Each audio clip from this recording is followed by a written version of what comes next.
They found the tomb of a royal doctor who lived over 4,000 years ago, a man who held pharaohs' lives in his hands. This man knew secrets that only deities and kings were allowed to hear. And yet, when they opened his tomb in 2024, there was no body, just vivid paintings, untouched by time, and cryptic symbols carved into stone. Who was he, and why was he buried with spells linked to a scorpion deity? The tomb was buried deep beneath the sands of Saqqara. The doctor's name was Tete-Nebe-Fu. He lived around 4,100 years ago, during one of Egypt's most mysterious turning points, right at the edge of glory and collapse. These were the final days of Egypt's Old Kingdom. The sun still glinted off freshly built pyramids, but the shadows were already creeping in. The pharaoh, Pepi II, had ruled longer than anyone before him, 90 years. But by the end of his reign, the country was cracking.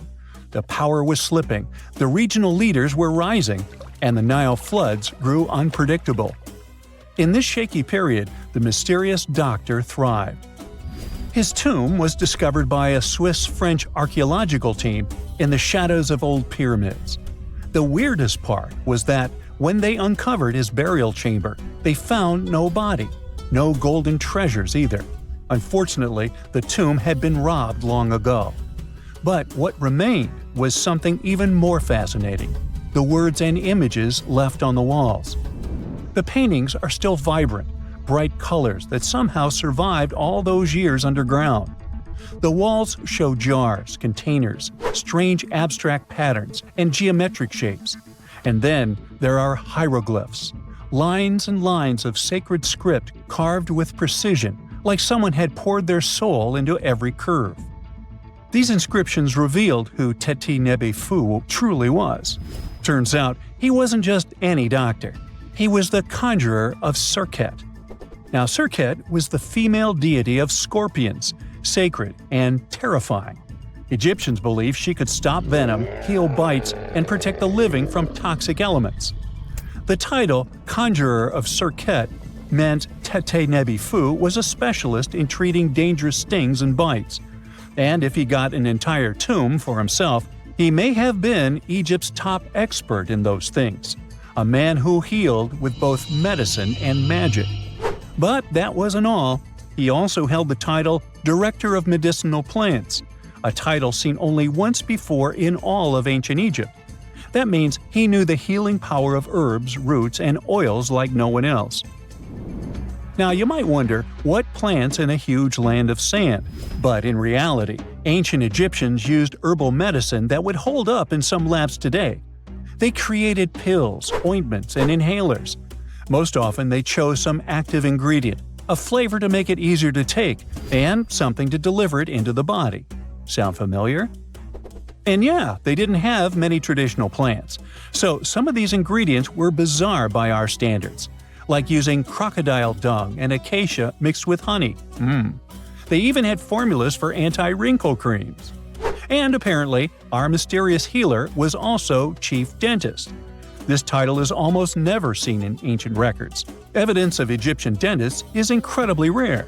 Turns out, our ancient genius didn't just fight stings and study plants. He was also trusted with teeth and jaws, which were actually a huge problem in ancient Egypt. These people may have built wonders, but their teeth paid the price. Ancient Egyptians constantly caught grains of sand in their mouths. They often ate grit-filled bread and raw vegetables, which wore down enamel and caused a horrible condition called attrition. This led to tons of problems, including tooth loss. They had to improvise back in the day. For example, crafting the world's oldest known toothpaste from crushed rock, mint, and pepper, which ironically only made things worse for the gums. Or a toothpaste from things like eggshells, pumice, and natron, a salty mineral used for cleaning. They were also inventing mouthwashes from celery, bran, and herbs to ease the problem. Some mummies were even found with crude metal braces and gold wires attaching missing teeth. Though we're not sure if these were for the living, or was it just a nice little addition added as an afterlife gift. So, Tete-Nebe-Fu specialized in all these fields. 3 rare titles for one man. Now, back in the day, he must have been admired as incredibly knowledgeable. In a world without modern science, he would have been like a sorcerer who knows how some leaf or bark could save a life. That's why archaeologists believe Tete Nebi Fu wasn't just any doctor. He was, most likely, the royal physician, the one who treated the pharaoh himself. We don't know for sure which king he served. Maybe it was Pepi II, and who knows, maybe that's why the guy lived so long. But if that was the case, Tete Nebi Fu may have lived through the final moments of the Old Kingdom, watching the Golden Age crumble from inside the palace walls. And then he was buried. The body was looted, or perhaps just lost to time. But the team says they're still studying the tomb, still uncovering the traces of this incredible man. Overall, ancient Egyptians were practicing medicine on a crazy advanced level. Some practices feel familiar even today. They had hospitals, specialists, surgeries, and many more things, even medical schools. Both men and women were allowed to be doctors. They healed with various methods and practiced surgery with actual tools, scalpels, forceps, even sutures. Some doctors treated only the eyes, others the teeth, the stomach, or even what they called the hidden diseases. They knew how to clean and dress wounds, could set broken bones using splints made of wood or reeds wrapped in linen, and even prevented infections. There were even proctologists. They also built the first prosthetics, like a wooden toe with leather straps that help people walk normally again. The oldest known prosthetic is 3,000 years old. Now, the most shocking part is how they actually even tried to remove tumors. A recent study looked at a 4,000 years old skull. It belonged to a man in his 30s. There were signs of past tumors, and around 3 of them, there were marks, surgical cuts made with a metal tool. That suggests someone attempted to remove or study them, maybe treatment, maybe an autopsy. There was another skull of a woman over 50 years old. It also showed similar signs, but with healed fractures from an earlier injury, which is amazing because her treatment might have actually been successful. Being a healer in this society meant something powerful. It meant being a priest, a scientist, and a magician all at once. To ancient Egyptians, medicine was a necessary art, and they treated it with as much reverence as they did their deities. That's because they believed that sickness could be both physical and spiritual. So a doctor could recite a spell while applying a salve, and a lot of their treatments worked. The reputation of doctors in ancient Egypt was so strong that leaders from other parts of the ancient world, like Persia, actually sought them out. Even Homer, the Greek poet, once said the Egyptians were the most skilled healers of all. Of course, their understanding of the human body wasn't perfect. For example, they thought the heart controlled thought and emotion. They also didn't know what the brain really did. But their approach, observe symptoms, diagnose, and treat, well, that's modern medicine. Sure, they prayed over the wound, but they also healed it, didn't they? Their most famous physician was Imhotep. That guy was a true polymath, an architect, priest, and a healer who became so revered he was later worshipped as a deity of medicine. Yep, a human who was so cool they turned him into a deity. He lived 2,000 years before Hippocrates, the so-called father of medicine. And yet, some people joke we should drop the Hippocratic Oath altogether and swear an Imhotepic oath instead. These people weren't just laying the foundations of pyramids. They were laying the foundations of healthcare. Have you heard of Göbekli Tepe? It's an ancient site in Turkey that literally made historians rewrite history books. Over 11,000 years ago, a group of prehistoric humans crafted an enigmatic masterpiece that's even older than Stonehenge.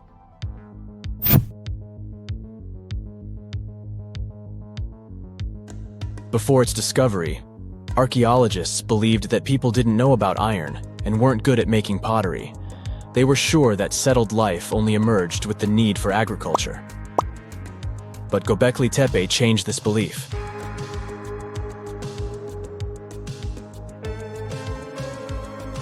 The place has revealed that it was the temple that paved the way for a settled life, not agriculture.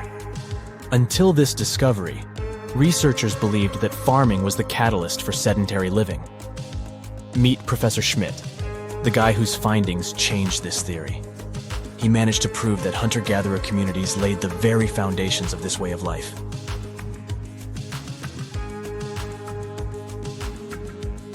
Back in the 1960s, other archaeologists visited the area, but they totally missed the mark. While surveying the region, they stumbled upon a hill with scattered limestone slabs and concluded it was just an old burial ground from medieval times. Little did they know that there was so much more to uncover.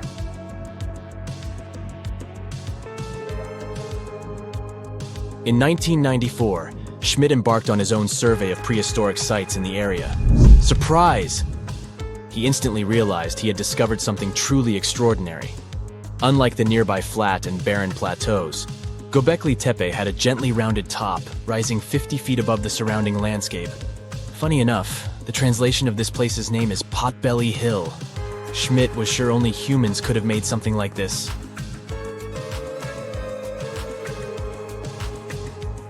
Those broken limestone pieces that were mistaken for gravestones turned out to be way more exciting.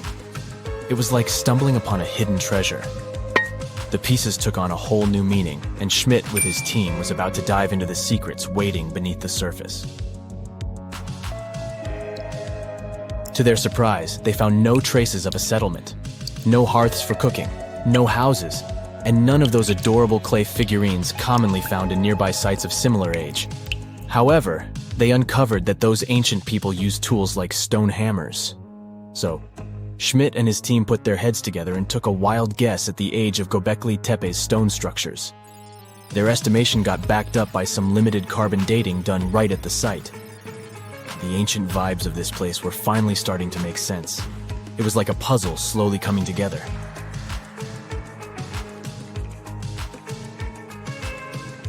You may think that back then, people didn't have special tools to create something as cool as Göbekli Tepe. Not true. Turns out, these prehistoric folks used flint tools instead of fancy metal chisels. They were also skilled at chipping away softer limestone and crafting pillars right on the spot. Afterward, they carried the pillars a short distance to the summit and placed them upright. Once the stone rings were complete, they covered them with layers of dirt. Over time, they added new rings, and voila! You've got a cool hill to impress people in the future.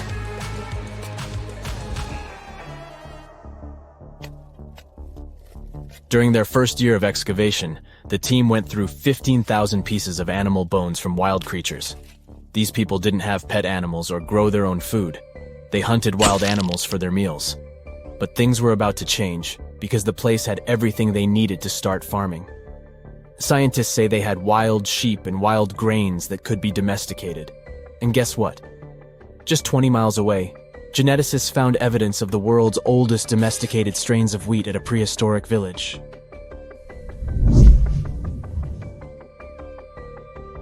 These amazing findings have completely changed how we view civilization. In the past, experts believed that people needed to learn how to farm and settle in one place before they could build temples and develop complex societies. But guess what? Schmidt's research flips that idea on its head. He claims that the incredible effort put into constructing these astonishing structures actually set the stage for the development of advanced societies. It means that societal and cultural changes happened before agriculture. Schmidt has this fascinating hypothesis about Göbekli Tepe. He thinks it could have been a special burial site where people left their loved ones. And here's the twist. The burial site was adorned with fancy statues and symbols representing deities from the spiritual realm. The idea that Göbekli Tepe could have served as a sacred place adds another layer of complexity to the whole story. While the site's true purpose may remain elusive, Schmidt's insights invite us to consider the profound interplay between life and the afterlife, and the deep reverence ancient hunter-gatherer societies may have had for their departed ancestors. Now let's talk about the stars of the show, the mesmerizing T-shaped columns that dominate Göbekli Tepe. These mysterious structures range from 10 to 20 feet tall and most likely represent stylized human figures. But one figure stands out from the rest, the three-dimensional lion relief. This depiction really fires up our imagination. Why? because it hints at the possibility that lions roamed Anatolia during the Neolithic period.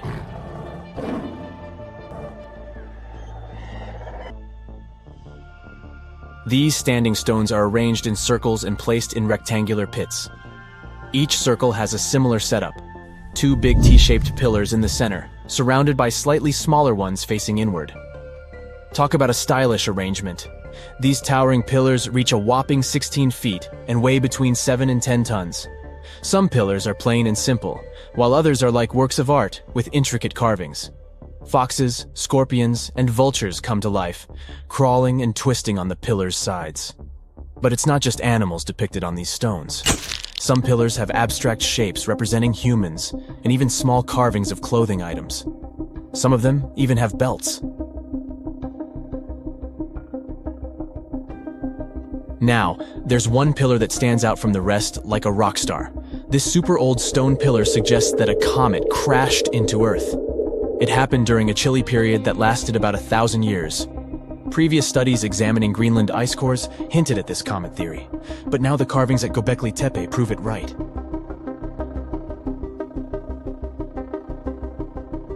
The carvings on the pillars are like a historical comic strip.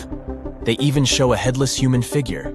Researchers fed the images into a computer and discovered their connections to constellations, indicating that this temple might have been an ancient observatory.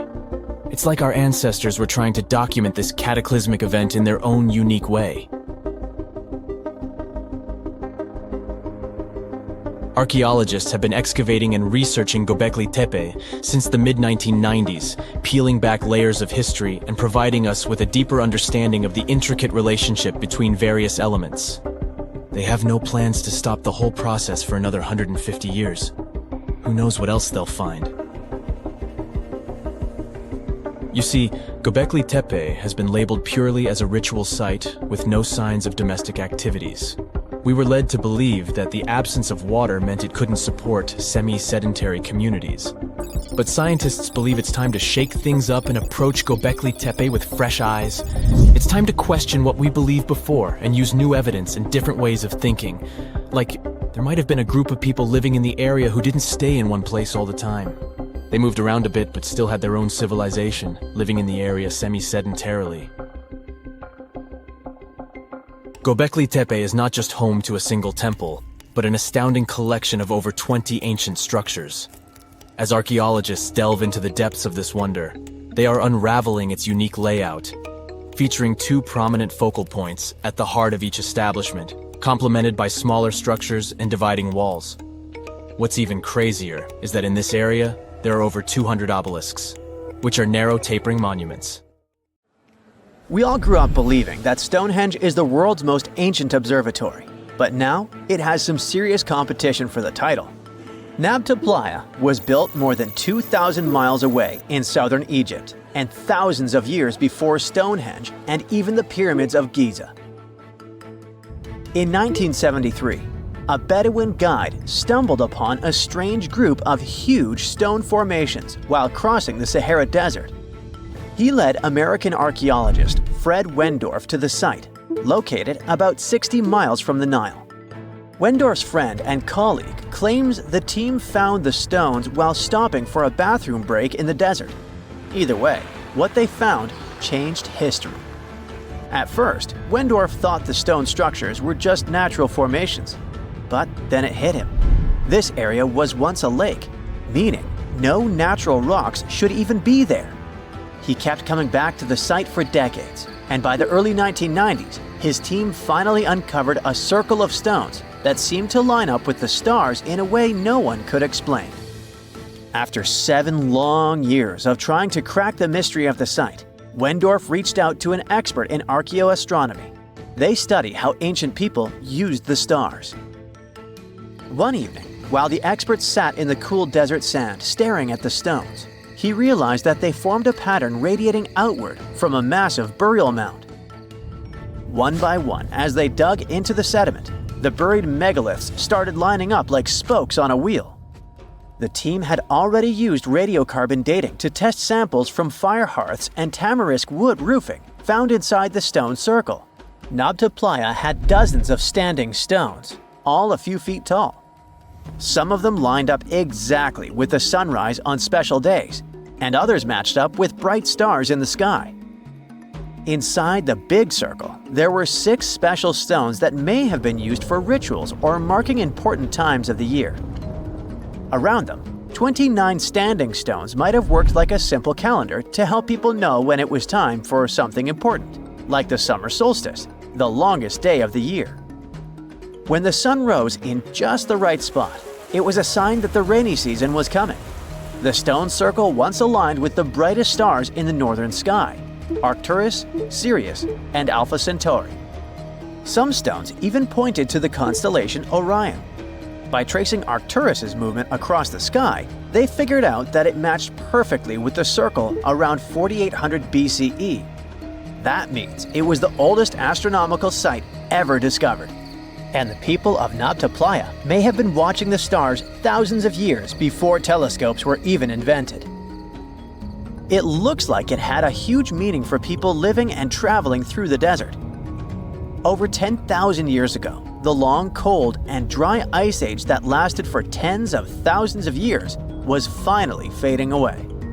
Northern Africa got massive monsoons and rains that filled up seasonal lakes. So, parts of the desert turned into short-lived oases. For the nomadic people who roamed this harsh land, these summer rains were everything.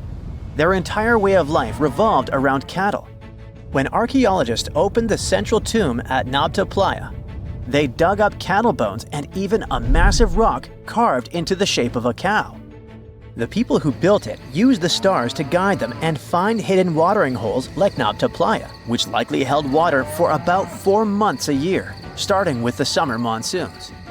But there was no North Star back then, so instead they navigated using bright stars and the way the sky seemed to spin in circles above them.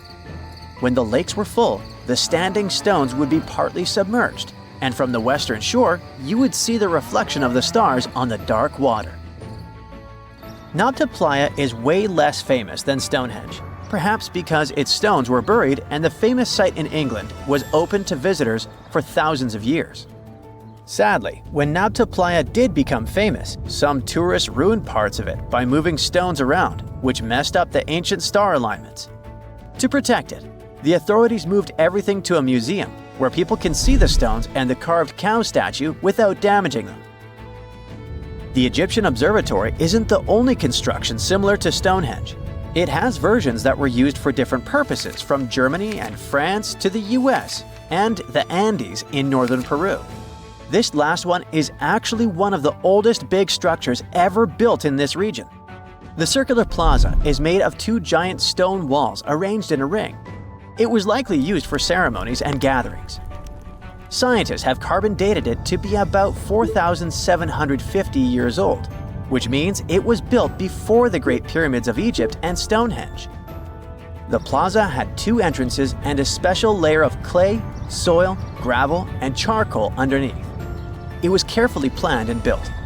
Archaeologists also found ceramic pieces, quartz crystals, and gemstones at the site, so it was definitely a special place.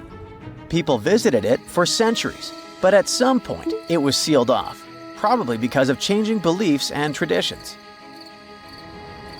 The most recent discovery was the remains of a large timber circle roughly the same age and with parallels to Stonehenge, all the way up in Denmark.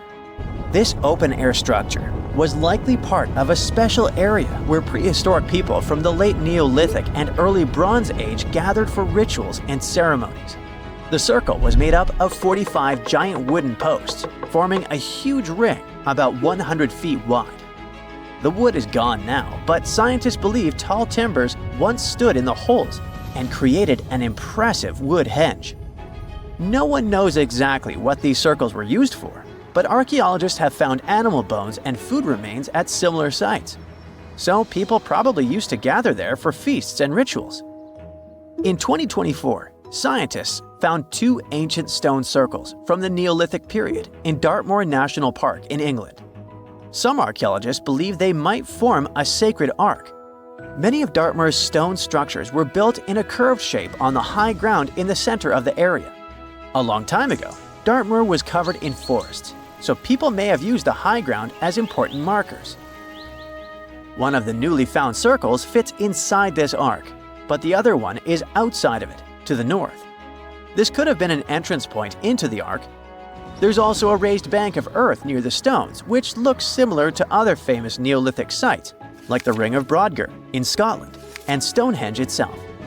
This means the people who built these circles may have visited Stonehenge or been inspired by it. Archaeologists in Oman found ancient stone monuments called trilith, which got the nickname Arabian Stonehenge. They were finished about 2,000 years ago, but no one knows for sure who built them or why. Scientists also found stone hand axes that are incredibly old, between 300,000 and 1.3 million years old, from the time when the first humans left Africa. At another site in central Oman, archaeologists discovered a Neolithic tomb from around 5,000 to 4,600 BCE. There are 2 chambers with the bones of dozens of people inside beneath a giant megalithic structure. Nearby, they also discovered rock carvings that were made by people who lived in the area. And then there is another Stonehenge look-alike, this time in Saudi Arabia, that was used as an apartment complex thousands of years ago. Archaeologists discovered a total of 345 stone circles by looking at aerial photos of a lava field. Each circle is between 13 to 26 feet and has at least one large standing stone in the middle. These structures still have remains of stone walls and doorways. Stone circles like Stonehenge are often linked to ceremonies and rituals, but scientists say that many early houses were actually built in round shapes, and rectangular homes only became common much later in history. You're walking down the street. You see a strange-looking antique shop called Ageless Trinkets of Mr. Bright. You're curious, so you enter there. You take a look at all the weird stuff. Suddenly, an old folded parchment paper catches your attention. It's a world map, but something's off with it. Instead of showing the countries as you know them, it shows the locations of 4 mythical lost worlds and civilizations. Mr. Bright, the shop owner, comes next to you after realizing your shock. This map won't let you find these places or anything, but I can explain to you the legends behind them if you want, he says. Let me begin with Atlantis. You might know it as Aquaman's underwater kingdom, but Atlantis, the fictional island, was actually first introduced in 2 of Plato's works. According to him, Atlantis was a highly advanced civilization that existed about 9,000 years before his own time, and its story had been passed down by poets, authors, and others. He wrote about Atlantis and its citizens to give a moral lesson and to teach about the dangers of arrogance, as well as the eventual downfall of those who are after too much power. In his dialogues, Plato stated that Atlantis was a great and powerful empire that was respected in all parts of the world. It was founded by beings who were half deities and half human, and became a great naval power after a while.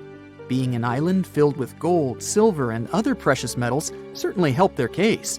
But besides that, it was also known for its breathtaking architecture and state-of-the-art technology, as well as its countless rare and exotic wild animals. Atlanteans were proud of their great achievements and the perfection of their civilization, but their excessive pride was going to bring their downfall. They believed they were so superior that they could gain control over any nation. This led them to launch a series of invasions. They conquered many of the Mediterranean lands, but when it was time to enter Athens, Athenians pushed back with an extraordinary force, so the Atlanteans were finally defeated. Plato stated that deities then got angry at Atlanteans because of how wicked, greedy, and immoral they became. So they punished them by sending earthquakes, which caused Atlantis to sink beneath the sea.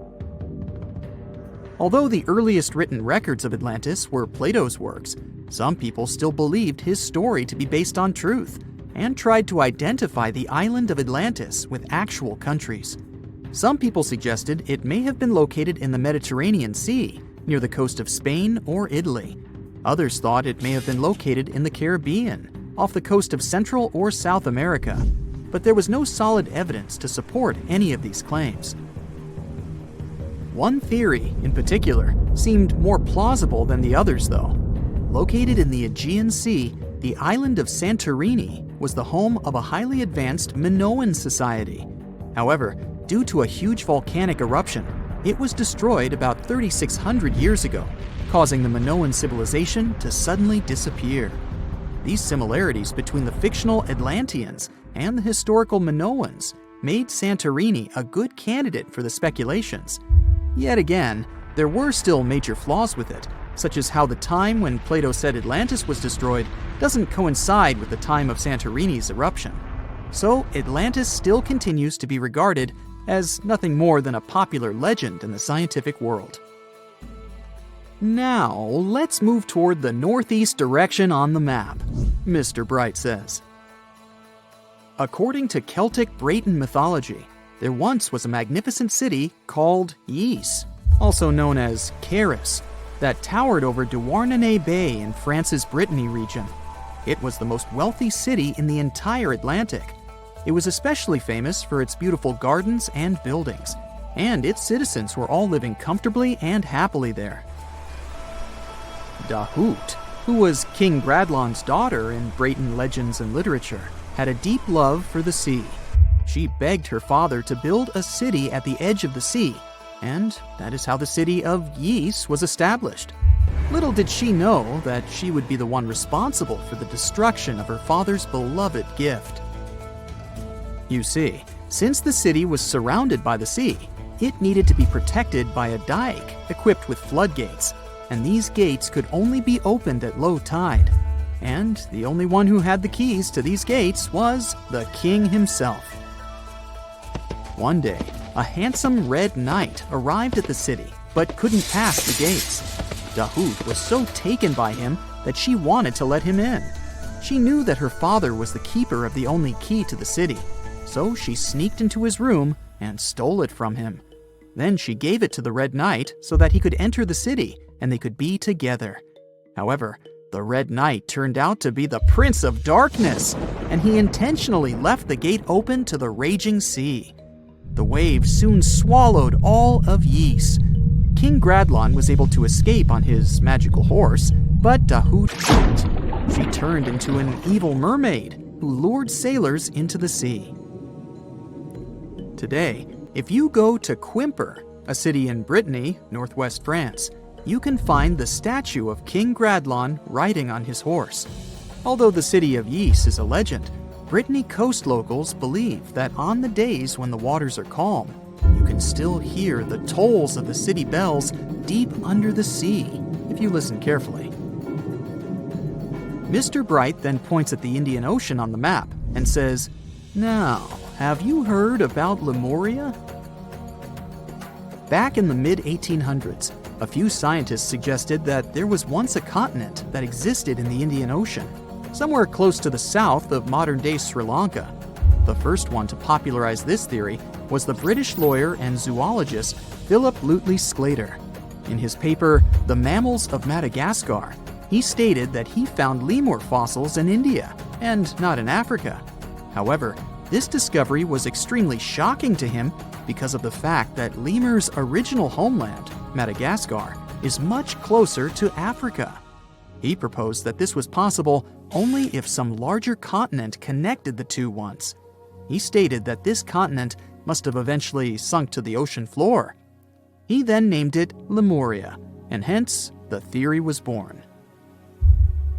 People who came after Sclater took his theory a step further and thought that Lemuria was also the home of an extinct race of humans called Lemurians, who had 4 arms and enormous bodies, and were also the ancestors of modern-day humans, as well as lemurs.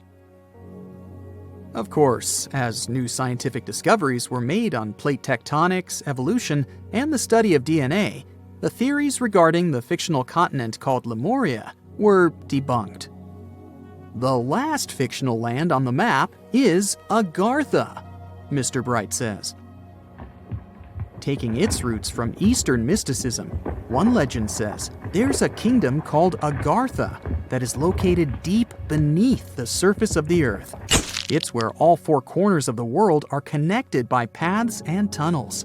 It is said that there's a secret entrance into Agartha hidden in the Gobi Desert, and it's built by Agarthans themselves using advanced technology that can't be detected by us, the surface folks.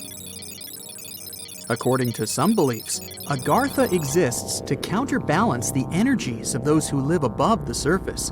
While we live in a state of rush and heightened emotions, this world beneath us is the total opposite. Some even say that those who escaped Atlantis fled here to continue their lives inside the Earth's core. And yet, others think it's actually a land that's crawling with all kinds of monsters. But there's no need to be scared, since modern science proved Earth's core is not actually hollow and is a solid hot iron ball. So you can cancel your journey plans to the center of the Earth if you've made any. Thanks, Mr. Bright. Imagine you are walking to your car in the morning, but there is a problem. Your vehicle is not sitting neatly by the side of the road. Its rear end is sticking out of a gaping hole. This is what happened to a Queens resident, New York, back in 2020. A sinkhole had swallowed his SUV overnight. Events like this are nothing out of the ordinary in many parts of the globe. But sometimes, sinkholes can hide unspoken beauty inside them. In East Asia, a recent find stunned the scientific community. Cave explorers came across a colossal sinkhole that concealed an ancient forest. It is located in a province, Guangxi Zhuang, close to the north of Vietnam, the Lê County, where researchers discovered the hidden forest is already famous worldwide for sinkholes. This one brings the number to 30. They are scattered over an area the size of 3 Gibraltars. This is just 1/10 of the total number of sinkholes in the whole country. The name Tiankeng for these large holes in Earth's surface translates as sky holes or heavenly pits. The dimensions of the new sinkhole are impressive. It is over 1,000 feet long, and it's pretty deep too. You could fit the Great Pyramid of Giza 1.5 times inside it. The sinkhole's total volume matches that of 2,000 Olympic swimming pools. The exploration team had to hike for hours to reach the bottom. It was all worth it in the end. They discovered a pristine underground forest that had no trace of human activity. Scientists estimate that the plants date back to the time of the dinosaurs. The foliage reached to the explorers' shoulders. Some trees were 2 times taller than the Hollywood sign. This discovery was amazing, but not entirely unexpected. Geologists were familiar with this type of landscape. In this part of East Asia, karst topography is pretty common. The word is Slavic in origin. Since the late 19th century, geologists have been using it to describe barren limestone regions. This type of landscape features fissures in the ground, caves, underground streams, and, of course, sinkholes. Karst forms in parts of the world with heavy rainfall. The water dissolves materials such as limestone or dolomite. This creates a scenery that many people describe as wild beauty. Karst terrains have a practical purpose as well. They are ideal for storing water that humans can drink. Around 700 million people around the world use these karst aquifers as their primary water source. In the United States alone, 40% of the groundwater used for drinking comes from them. Springs of Florida and the Mammoth Cave in Kentucky are just some of the most famous karst areas. Geologists classify around 1/5 of the U.S. land surface as karst. This type of terrain exists on other continents as well, in the Caribbean, Europe, Australia, and Asia. Due to local differences in climate and geology, karst doesn't appear the same everywhere. In the Spanish province of Malaga, the landscape consists of barren rock. This is what the karst regions of Italy, Slovenia, and Montenegro also look like. In East Asia, the landscape over the karst is green. This is because of the humid tropical climate. Sinkholes and cave entrances are usually hidden behind lush vegetation. The region's unique appearance got it inscribed on the UNESCO's World Heritage List in 2007. The world's second most populous country is home to 2/3 of the planet's natural occurring sinkholes, Tiankengs. They start to form when rainwater seeps into cracks in the limestone. Over time, the gaps widen as more and more material is washed away. At one point, the ground above the limestone becomes unstable. The end result is the collapse of the surface layer. This happens suddenly and without prior warning signs. Once a hole forms in the ground, water starts filling it up. Another way for a sinkhole to form is the existence of an underground cave. Its roof can collapse. The shape of such sinkholes resembles a funnel. It is wider at the opening on the top and narrower near the bottom of the pool. The most famous of these sinkholes are cenotes. They occur naturally on the Yucatan Peninsula in Mexico. The region is home to more than 2,000 cenotes. They are all former caves whose roofs had collapsed at some point in time, and they are filled with fresh water. The local people have been using them as water sources for thousands of years. The ancient Mayas gave them mystical symbolism. For them, the cenotes were passageways to the other world. In reality, they are just a feature of karst terrain. Sinkholes that form in regions with abundant rainfall and limestone beneath the surface soil. The depth of a sinkhole can vary significantly. The smallest are barely 3 feet deep. When it fills up with water, it turns into a pond. A large lake can form in the place of a large sinkhole. One example is the Red Lake in Croatia. The most impressive thing about it are the steep cliffs that rise above the lake. They are nearly 800 feet tall. The world's biggest and deepest sinkhole, Xiaoshai Tiankeng, lies in the vicinity of the Yangtze River. The outside world discovered it only in 1994. The hole is so deep that you could stack up 7 statues of liberty inside it. During the rainy season, a waterfall cascades from the pit's mouth into a cave system at the bottom. But not all sinkholes fill up with water. This was the case with the newly discovered giant sinkhole in Asia. It developed its own ecosystem. The high humidity and low temperature inside it were perfect for plant life to thrive. The very bottom of the hole is connected to an underground water flow. Scientists discovered 72 species of rare wild plants in the area. They are in danger of disappearing on the surface. But inside the sinkhole, they have found the perfect conditions for growth. The enormous opening in the ground is essentially a wildlife refuge. This was confirmed in 2021.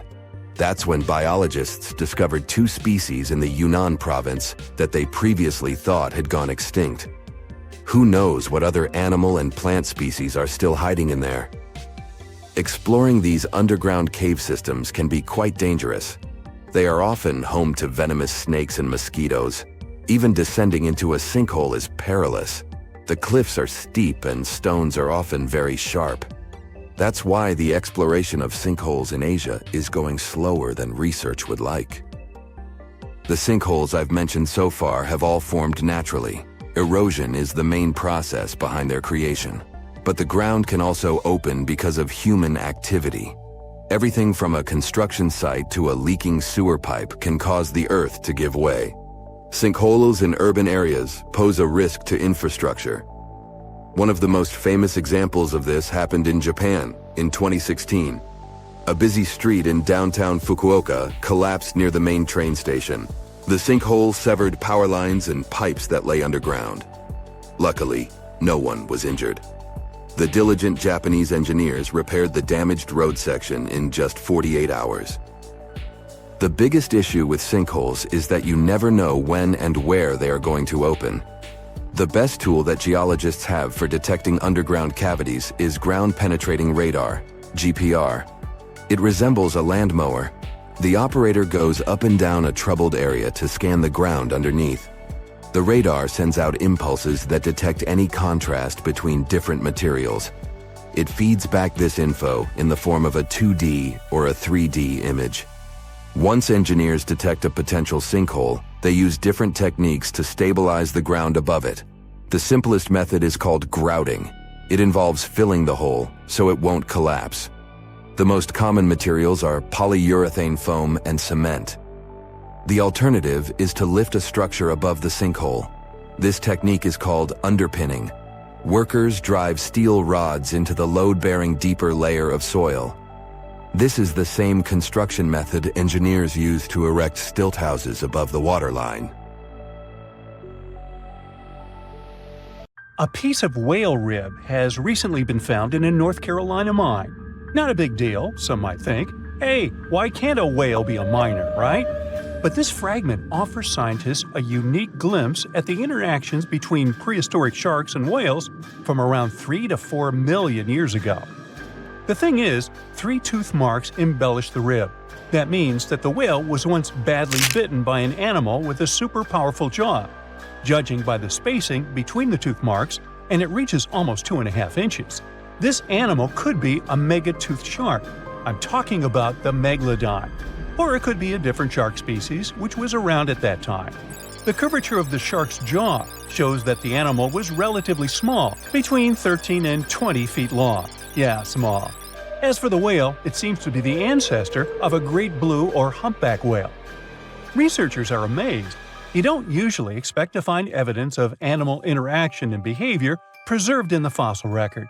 After examining the sample carefully, they concluded that the shark must have gone away with a mouthful, but the whale had survived because most of the fossil fragment is covered with what is known as woven bone. It quickly forms in response to localized infection. Such bone isn't particularly strong, and later the body remodels it into compact bone tissue.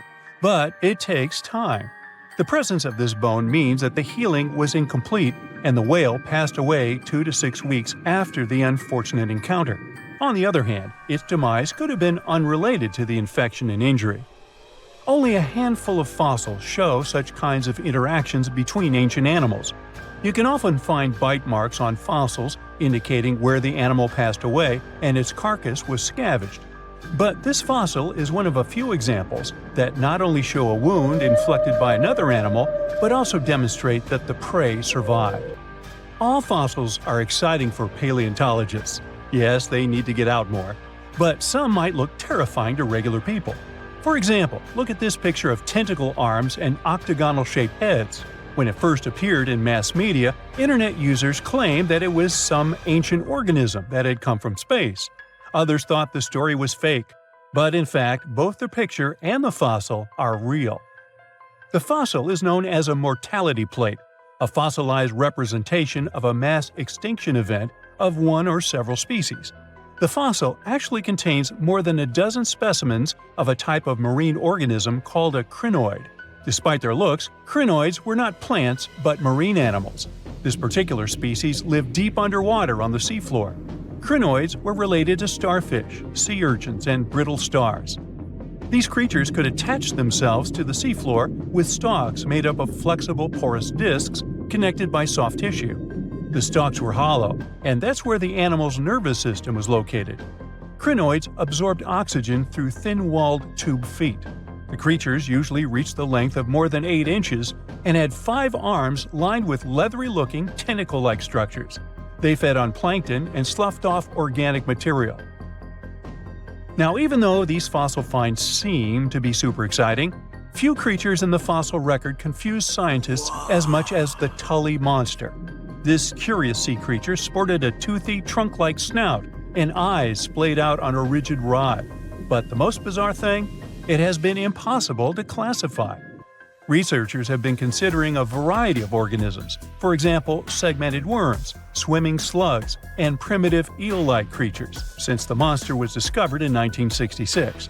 Recently, they have even tried to connect it to some species of jawless fish with a backbone-like structure. A team of scientists from Japan has used high-resolution laser scanners to examine the anatomy of Tully monster fossils in 3D. They concluded that the enigmatic fossil might be an invertebrate after all, and still, the true identity of the creature remains elusive. In the 1950s, amateur fossil hunter Francis Tully found a ghostly imprint of a torpedo-shaped organism with a huge tail fin in the Mizon Creek fossil beds in Illinois. Tully had never seen anything similar to the torpedo structure. He took his find to Chicago's Field Museum of Natural History. Paleontologists working there were baffled as well. Since then, scientists haven't been able to determine where the creature fits on the phylogenetic family tree, or where they should spend Thanksgiving. In 1741, An explorer and captain named Vitus Johansen Bering led an expedition to map the coast of Alaska. The ship he was on got shipwrecked on what later became known as Bering Island, and they got hungry. Half the crew survived thanks to the discovery of an extremely large sea cow. With the meat of these animals nourishing them, the sailors managed to build a small ship from the wreckage and return home. On their way back, a scientist who was among them spent his time documenting the animals and plants they had found. The sea cow was particularly interesting because without it, the crew wouldn't have survived. These animals were more than 26 feet long and weighed around 10 tons. All sea cows are member of the order Sirenia, marine mammals more closely related to elephants than cows. The scientists described them as having black skin, a small head, and stubby forelimbs. Those sea cows floated on the water's surface, munching on kelp. After the information about these animals became widespread, sea otter fur trading expeditions made use of that convenient depot en route. Sea cows were docile and could be easily hunted. Long story short, within 27 years after the scientists mentioned those animals, they were driven to extinction. But it's not the saddest part. The fossil record reveals a much deeper and darker history. Fossils of sea cows have been discovered all over the world, from Japan to Mexico. It means that the animal once thrived in the vast kelp beds around the entire North Pacific Rim. That small population discovered by the expedition was probably the last remains of a once much larger and way healthier population. More likely, Aboriginal hunting had already reduced the numbers of these animals to near extinction levels, and the final blow came from Western hunters. The living close relatives of those ancient sea cows are rarely hunted today. Still, they're under threat of extinction themselves. To some, this amazing fossil might look a bit disturbing. Slaves' lentils are fossils that belong to animals called nummelites. They lived and thrived in a warm, shallow sea covering part of Egypt around 40 million years ago. The name nummelites hints at the fact that larger specimens resemble coins, and in Egyptian folklore, they're even referred to as angel's money. These creatures have a simple, single-celled structure, which contrasts with their super intricate skeleton. Look at this series of spiral overlapping whorls. Each whorl is divided into countless tiny chambers. Nummelites can grow to be 4 inches in diameter, and still, they are the fossils of single-celled animals related to amoeba. How and why did they grow to be so large? The reason could be their symbiotic relationships with other smaller organisms.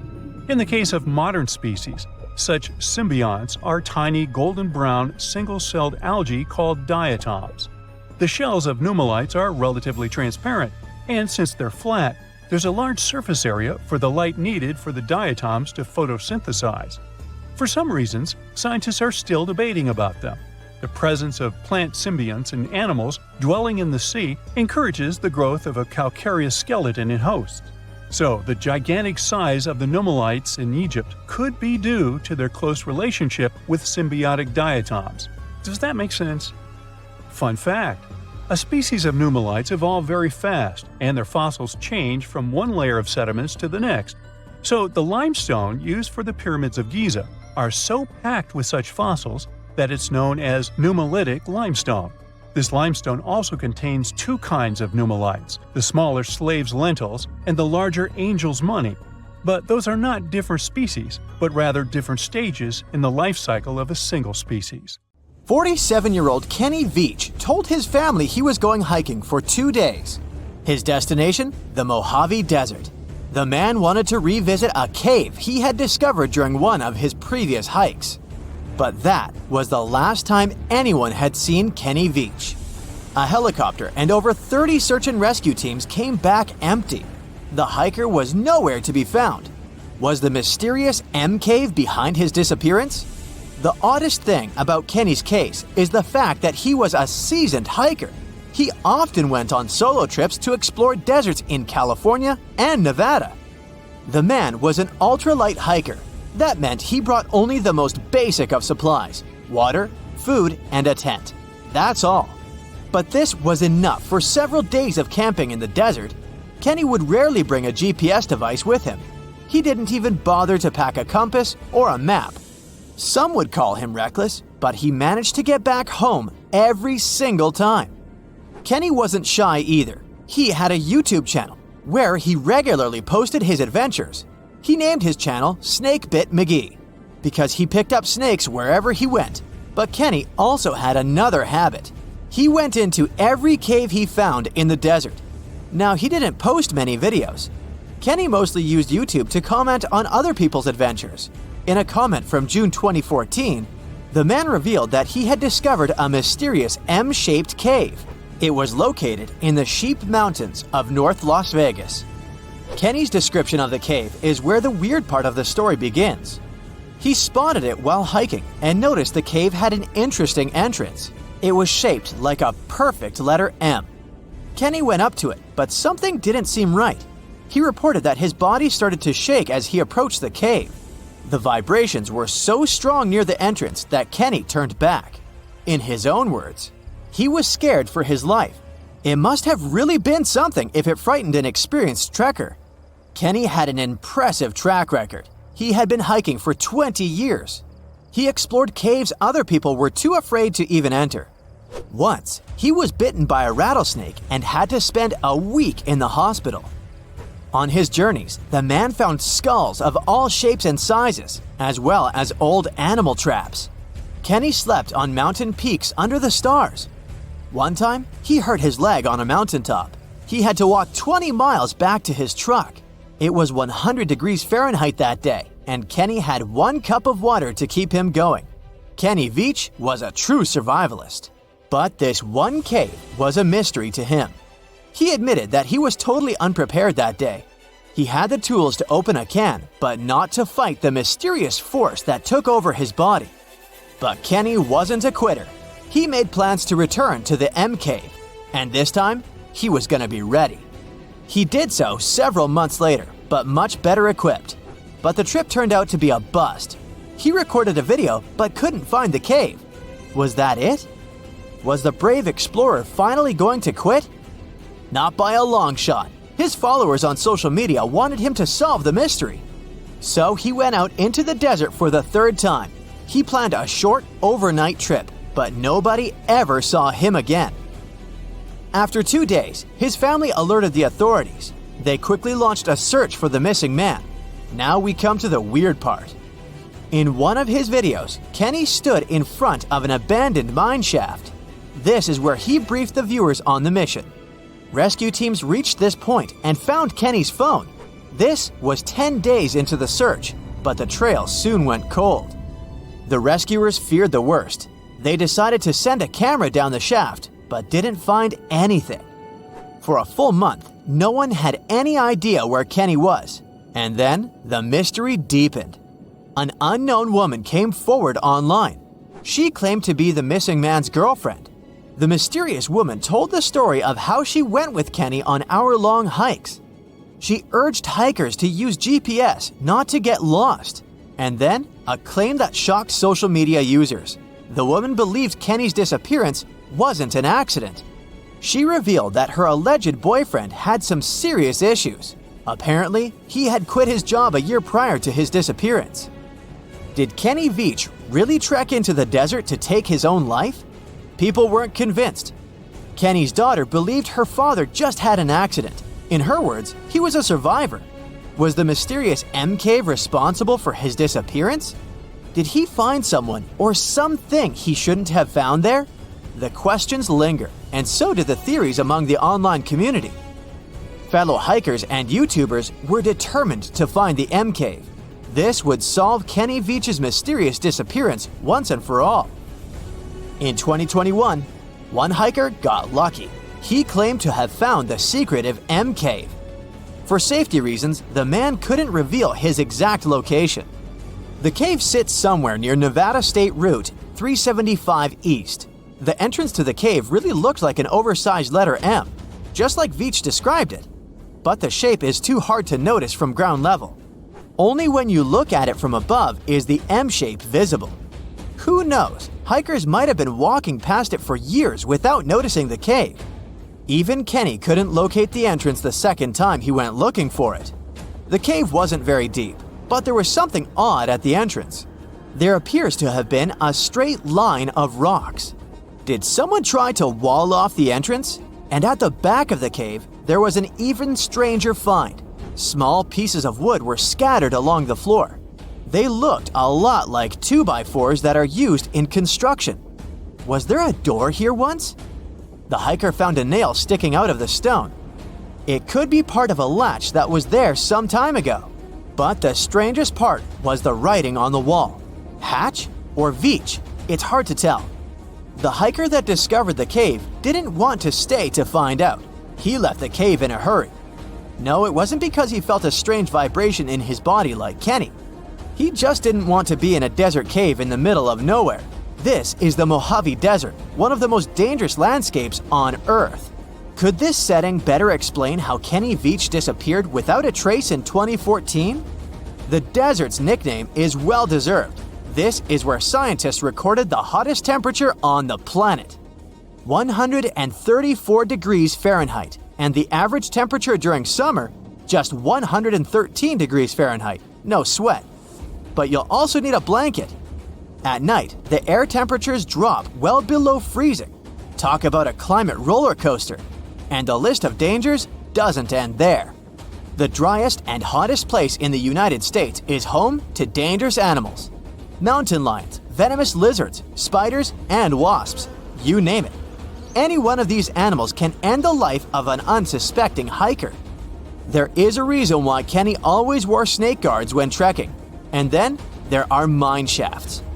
Local authorities strongly advise hikers not to enter them. These old mines from the 1800s are highly unstable. A person can easily fall down a hidden shaft. They also have pockets of bad air, which can suffocate a person. And remember the likable wildlife? They too live in these shafts. Rattlesnakes, scorpions, and black widow spiders. Kenny Veach could have easily fallen into one of these shafts, and there would be no help for him from miles around, since Nevada is one of the least populated states. Tunnels, metro, underground systems, and even secret passageways to the houses of the rich and famous. Why else do we need tunnels, you may wonder? To hide. Many cities have underground tunnels and even underground doppelgangers. Now let's make it clear. Those passages are normally not connected, contrary to the popular rumor claiming that it was possible to get from Scotland to Turkey using underground passageways built around 5,000 years ago. I mean, it sounds insane even today. Imagine building it back in the day. These tunnels have an official name, the Erdstall Tunnels, and they were most likely built in the Middle Ages. However, we still don't have the exact information about the date. The highest concentration of those tunnels are in Bavaria, Germany, but there are many of them in Great Britain and France too. Erdstall tunnels, a unique type of earthen passage found globally, are characterized by their narrow, oval-shaped corridors and tight choke points, known as schlups, or slip-outs. Despite speculation, their purpose remains a mystery. However, some of those tunnels have fireplaces and even vents, which might mean those were used primarily for shelter. Dating back to the Middle Ages, possibly as early as the 12th century, Erdstall tunnels lack archaeological signs and historical records, so it's not a surprise that there are many rumors about their use. Some scientists are sure those were storage spaces, though their narrowness makes this impractical. Another idea is that they provided hiding spots for farmers during tribal raids. However, their single entry point raises doubts about their effectiveness in evading threats. Now, if you're feeling like Indiana Jones and want to venture into those tunnels, you're in luck. A few structures, like the Erdstall Radkobluken in Austria, welcome visitors to explore these enigmatic structures. Most of them are closed to the public eye, though. The origins of Erdstall tunnels remain largely unknown, just like their real functions. And if you think, hey, it's the 21st century here, we can study pretty much everything, well, you're wrong. What makes these tunnels hard to study are the tight confines. Traditional surveying methods often prove inadequate in such spaces. To solve this problem, scientists use a handheld device that integrates an RGB camera, a gyroscope, and high-resolution depth sensors, allowing them to capture intricate details of the tunnels. They also use modern techniques like 3D surveying in hopes of uncovering the true origins and purposes of those tunnels. One hypothesis even suggests they may have been poorly conceived dwellings, abandoned when their inadequacies became apparent. Still, not everyone quite agrees with this idea. Other theories suggest they served spiritual purposes, while the most intriguing idea speculates that those tunnels may be remnants of extraterrestrial civilizations. Experts believe they may have been used for practical matters, such as granaries or hiding spots from looters. As we don't have exact info on who built it and when, it may be pretty much anyone, even a sloth. Nope, I'm not a lunatic. Sloths can build giant tunnels. Check this out. In 2009, a farmer in southern Brazil was driving his tractor through a cornfield when it suddenly sank into the ground. He quickly discovered he had broken through the top of an underground tunnel.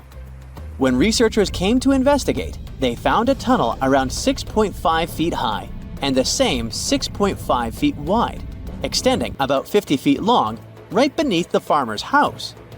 When they looked closer, they instantly saw deep claw marks on the walls. That was the proof the tunnel wasn't human-made. So that thing the farmer uncovered was a megafauna paleoburrow, a prehistoric tunnel dug by ancient creatures like giant ground sloths or giant armadillos from over 10,000 years ago. I know, it's hard to imagine those beasts, but let me help you. Take a hamster. Now, increase it to the size of an elephant. Don't forget, this 13-foot-tall hamster could also walk on two legs. During their time, around 15 million to 10,000 years ago, many species of sloths and giant armadillos roamed the Americas, some even digging similar tunnels. Today, many of these tunnels are filled with sediment, though some remain clear, similar to the one the farmer discovered. This 2009 find sparked significant interest, leading to the discovery of over 1,500 paleoburrows across southern Brazil, making it the era with the highest concentration of such sites worldwide. But no one knows exactly why there are so many of them in southern Brazil. While some paleoburrows exist throughout South America, none have been found in North America, which is weird since those huge sloths roamed the entire continent. The exact purpose of these large tunnels remains a mystery, but scientists believe they may have served as nursing spaces, temperature regulation, or hibernation areas. Tunnels likely developed over centuries as successive generations of sloths and armadillos expanded them. Now, let's take a look at fugus. No, not the Japanese fatal delicacy, and no, not a town in New Guinea. To see them, we gotta travel to the UK. So fugus are underground structures too, but they don't look exactly like tunnels. They are dry stone structures. They look as if a cave had been decorated with stones from the inside. There are only around 15 of them found so far, and most of them are located in Cornwall.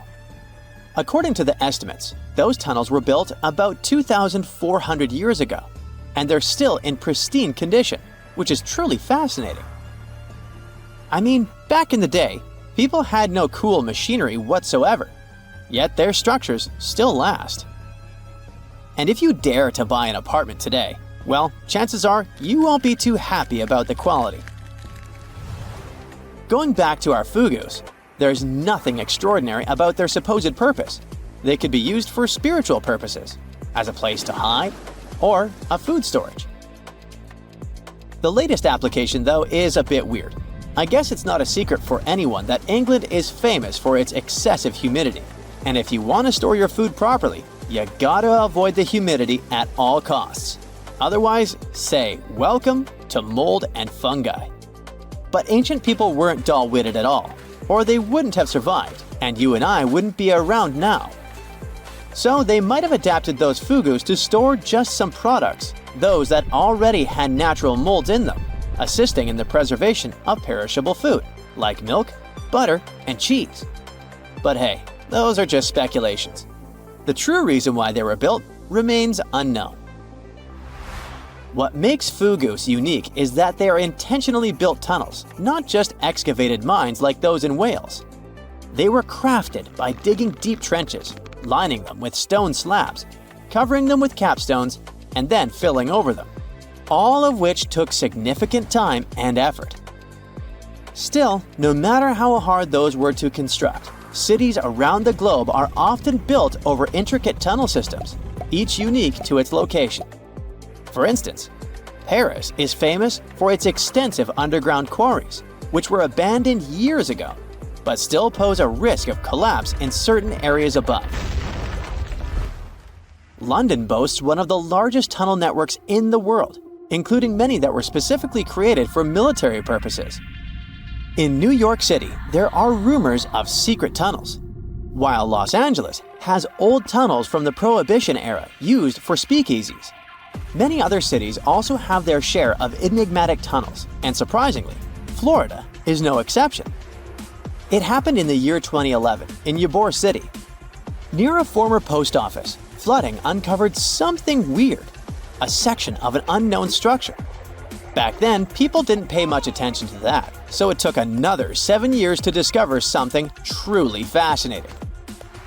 This historic neighborhood was founded in the 1880s, but it remained unknown until 2018 that it also has a hidden tunnel network.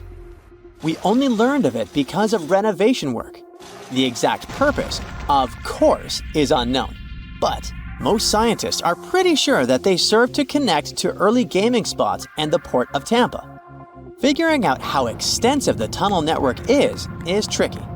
In 2018, a historic home in Seminole Heights revealed locked doors leading to tunnels from the 1920s. One local even said he traveled through a tunnel for 20 minutes. Rumors suggest some tunnels connect to the Hillsborough River and Ybor City. Research is ongoing, but no new info has emerged yet. This tourist destination has the highest entrance price of all. It could cost you your life. Those who spend over 16 hours in the death zone, and it is the official name of the most dangerous area on Mount Everest, risk never returning home. Those who endure 48 hours there will almost certainly never see their families again. The altitude in this region is over 26,000 feet, and winds can reach speeds of 62 miles per hour, sweeping everything, including you, off their path. Only one person has stood tall in this hostile environment for 90 hours. There was a bit of cheating involved, as it was with supplemental oxygen. Yep, the precious O2 gas is extremely scarce there. Without this vital resource, the maximum time someone can survive is about 21 hours. A record set by this guy. Yeah, he was tough. He reached the Everest peak 10 times. His fastest ascent took slightly under 17 hours, but Pemba broke his record, ascending Everest in 8 hours and 10 minutes. However, these accomplishments are not feats for the average Joe. These record holders have, in a sense, won a genetic lottery. Both are Nepalese Sherpas, hence the names. Sherpas are native to the mountains and have evolved a natural resistance to high-altitude living. Despite the undeniable dangers, people seem unwilling to stop visiting the death zone. Since the establishment of climbing records, over 300 people have lost their lives there. Last year alone, 18 people perished, and as of July 2024, the death zone has claimed 8 lives. Now, as creepy as it may sound, the death zone on Mount Everest resembles a graveyard. The challenge lies in that of recovering a body from this perilous location costs families a fortune. Oxygen alone, which is necessary to descend a body, can amount to as much as 20 grand. This may seem far-fetched, but the operation requires 12 people, each needing an oxygen cylinder that costs around $400. So, do the math. And it's not just the oxygen. Imagine the other expenses summed up. Still, it's not only the money. The retrieval process is fraught with danger for those tasked with it, causing many private companies to decline such requests. Recently, authorities managed to recover 4 bodies and a skeleton from the treacherous area.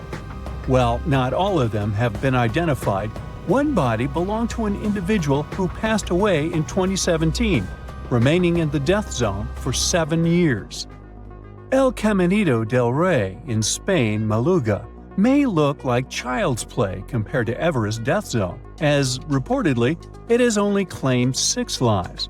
But still, this is eerie. Imagine you're standing on an old piece of wood some people dare to call a walkway that seems to be about to fall apart.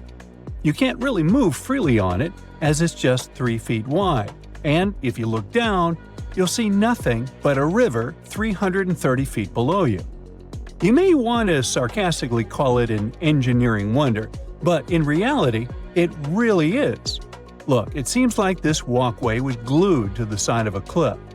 The tools and technique used to build it were quite rudimentary and unsafe, which is not surprising. The pathway is over a century old. If you're wondering how it was built without any machinery we have today, let me explain. The poor builders just hung off the side of the mountain using ropes. It's obvious no one wanted to work on that project, so prisoners who had received the death penalty were invited to participate. In exchange, they could get a reduction in their sentences, if they made it out alive, of course. Now, originally, the walkway was built to connect workers at the hydroelectric power plants by some local waterfalls. You know, just a little bridge to help them cross while transporting materials and keeping things in check at the channel. The construction kicked off in 1901 and wrapped up by 1905. The walkway was famously crossed by King Alfonso XIII in 1921 during the inauguration of a dam. This pathway has seen some rough times by the early 2000s and was partly closed for over a decade. 4 years of renovations and €9 million later, it burst back onto the scene in 2015. It has gained a reputation as the world's most dangerous walkway due to a couple of tragic accidents in the late 90s.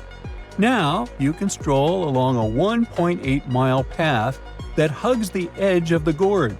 Hey, remember I told you this Caminito only took 6 lives? Forget it. Nobody knows how much it really was. Alright, the next cliff destination may seem totally safe at first glance, but it's all about a very particular activity performed there. It's definitely not as high up in the sky as El Caminito del Rey, only soaring 89 feet, but this cliff is meant to jump from, and people actually do that. Now, if you were to take a watermelon and give it a dramatic drop into the water below, you'd end up with a spectacular crimson splash of watermelon juice, looking like a crime scene. It would plummet at a wild speed of 53 miles per hour, and it begs the question, can a human handle that kind of dive? Spoiler alert, absolutely. Welcome to Red Bull Cliff Diving, where brave athletes take the plunge from heights equivalent to an 8-story building. But before you think about trying this for kicks, let me tell you, it takes serious fitness to pull it off. The better your shape is, the better your dive, but it's also all about your peepers. Your eyes become your ultimate navigation system as you make that fearless leap. Fearless? The impact is no joke.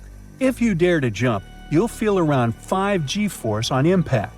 For comparison, when you're on a commercial flight, even during the craziest turbulence, you rarely feel more than 1.3 G-force. But when you dive from a cliff, your heart's working overtime, and that 5 G-force can leave you lightheaded in no time. Your brain starts to feel a bit oxygen-starved, and before you know it, you could black out in a few seconds. All that blood suddenly rushes to your head, your face puffs up, and your lower eyelids practically cover your eyes. This phenomenon is called red-out, because all you see is a bright glow through those squeezed-shut eyelids. Yeah, that sounds like fun. Now, unlike all those cliffs, this place is pretty accessible, and is popular among freedivers for having little current, which is good when you go in depth. However, despite all those seemingly nice aspects of the Blue Hole in Egypt, this place has taken around 200 lives in recent years. Now, to be honest, technically, the Blue Hole is a complete average dive spot. There's nothing extraordinary that would make it more dangerous than any other spot in the Red Sea. However, diving through the arch at the Blue Hole is no joke. It's a tricky, submerged tunnel that has seen its fair share of accidents.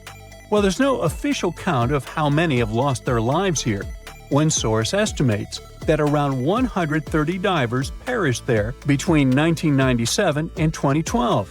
That's more than 8 each year. Some say the number could be as high as 200, including a few snorkel-related accidents not tied to the arch dive. To help keep things safe, Egyptian authorities placed a police officer at the Blue Hole who makes sure divers are with certified guides who know the ropes. Now, the arch itself sits 170 feet down, which means you really need to know what you're doing and have the right gear, since recreational divers usually max out at around 100 feet or so. For experienced technical divers, it's mostly manageable. The real challenge is keeping track of your air in your tank, because if you mess up and take too long down there, you're going to need more than one tank of air to get through safely. If the gas isn't planned out right, you could find yourself short on air when you need to do your decompression stops, or even worse, you can run out of it completely. And, that would be bad.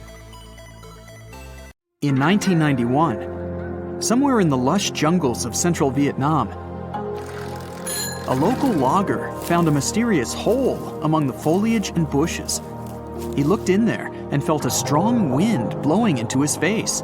Then he heard a strange sound from the cave depths and realized that it was the sound of a river. The logger didn't check the cave, but decided to go back there with a flashlight and a rope. When he returned, he couldn't find the cave anywhere. He spent a few years searching for it. Finally, in the 2000s, the logger managed to locate it again. In 2009, he brought scientists to this place. They found out the cave, called Sundong, is the largest in the world. There's so much space here that you'll hear a long echo if you shout. Sundong's main passage reaches 660 feet in height in some places, which is more than half as tall as the Empire State Building. The area of the cave is so huge that an entire New York City block with 40-story skyscrapers would fit in there. There's a deep underground labyrinth under the jungles of Vietnam, hiding 3 of the largest caves in the world, and Sundong is number 1 on this list. The vast space inside is filled with various plants, unique microclimates, and different landscapes. There's a real jungle growing underground. It became possible thanks to the collapsed ceiling in some places. It lets sunlight penetrate there from above. There are huge stalactites 250 feet high on the ceilings and walls, which is more than the length of a passenger Boeing. They've been here between hundreds of thousands and millions of years. Some limestone deposits are more than 450 million years old. It means they've existed since the time long before the dinosaurs. Besides the jungle, there are also many rivers in the cave. They were formed because of rainwater coming down from holes in the ceiling. These rivers are smooth and fast, like slides in a water park. But riding them isn't the best idea, since they can carry you into one of those long labyrinths that the cave is full of. And we still don't know where they're going. You may find yourself in another unknown part of the cave.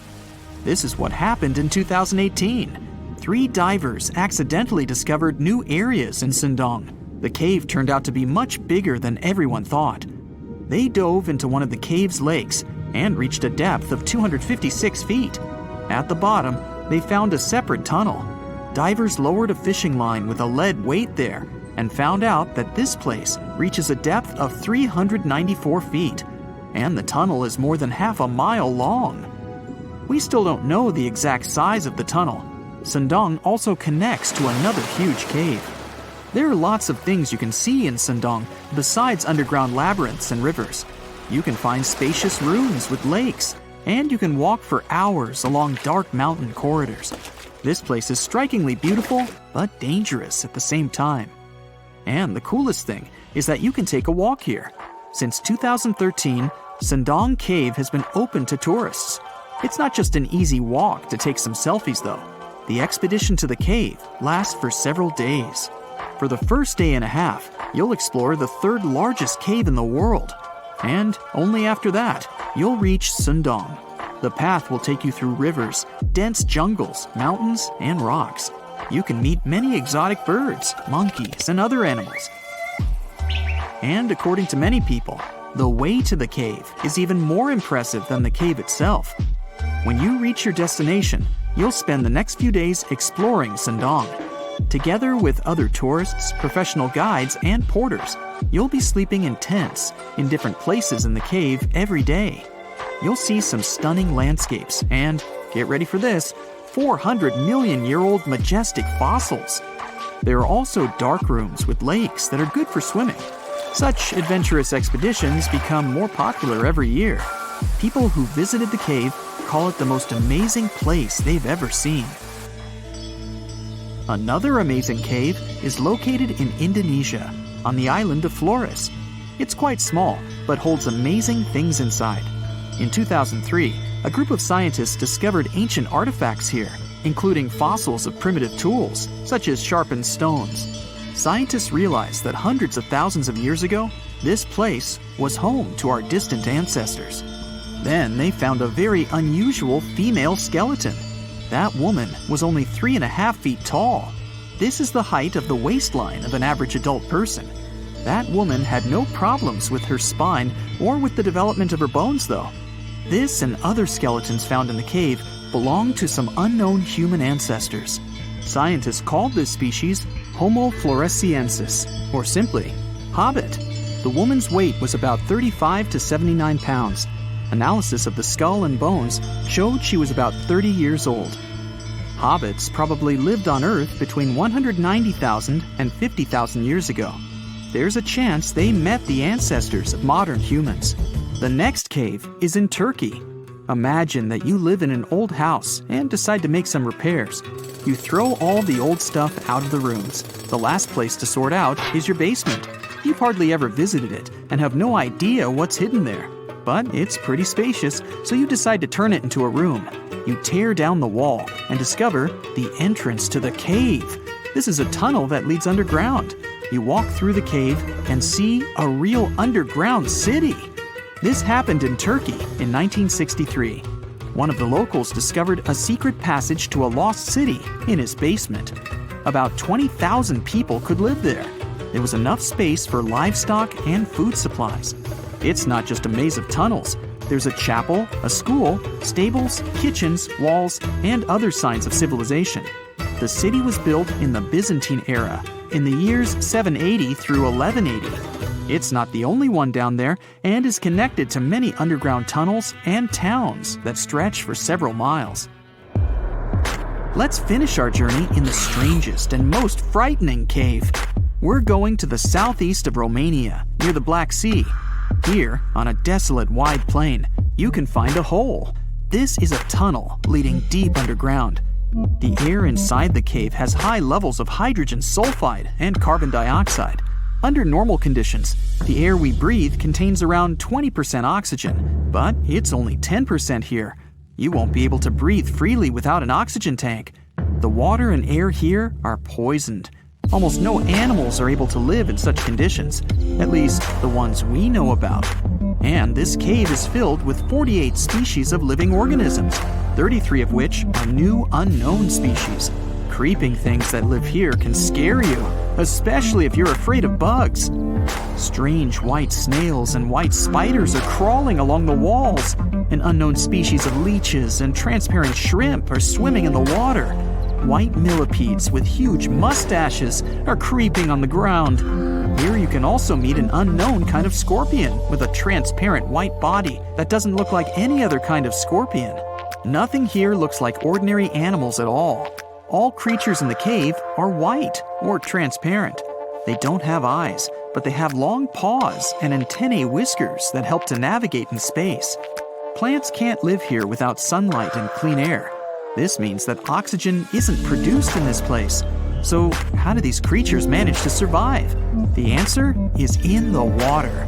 The surface of the lake and puddles here is covered with strangely moving foam.